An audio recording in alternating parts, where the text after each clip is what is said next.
shirt. He stood for a moment admiring his yard, then grinned and waved at Jackson as he bent to pick up the hose and give it a sharp tug, causing the attached sprinkler to tumble across the turf to a new spot. Indian summer was in full swing in Post Oak, Texas, population 5,387, and soon folks would be storing away the hoses and sprinklers and hauling out the bushel baskets and leaf rakes. Jackson could almost smell the burning leaves and his neighbor's honest sweat. He frowned as he looked at his own yard. His wife's prize azaleas drooped against the iron fence, begging for water, while the wisteria beside the porch snaked happily around the downspout and up onto the roof.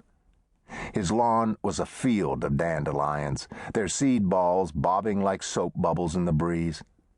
He would have to see about getting Willie B. Scott to come around and pull things together. The place had gone to seed since Gretchen died. Jackson smiled, thinking of his feisty little wife. He missed her. She'd been only 37 when the doctors diagnosed leukemia. She died 18 months to the day later. After 6 months of confusion and grief, Jackson and Patty had settled into a comfortable, if haphazard, routine, barely noticing the house and yard. Jackson had hired Ludi Fay Ivory to come in 5 days a week to fix meals and do laundry. On weekends, they were left to fend for themselves. Jackson flipped his spent cigar over the porch rail.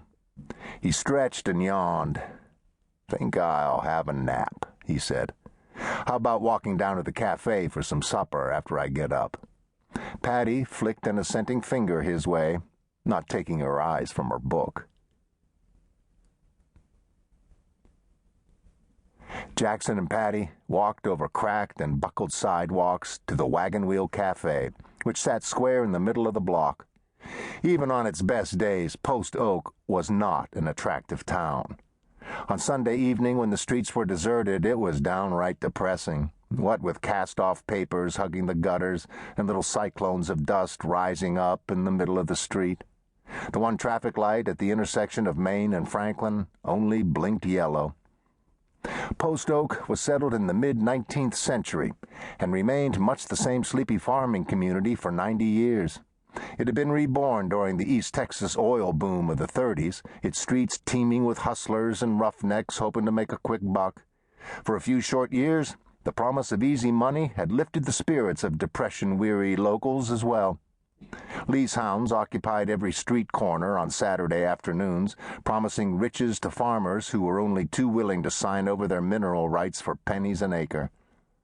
A few locals made money, most did not, and had to stand by and watch their land cut to shreds by rutty roads leading to huge stinking drilling rigs that spewed forth foul smoke and not much more.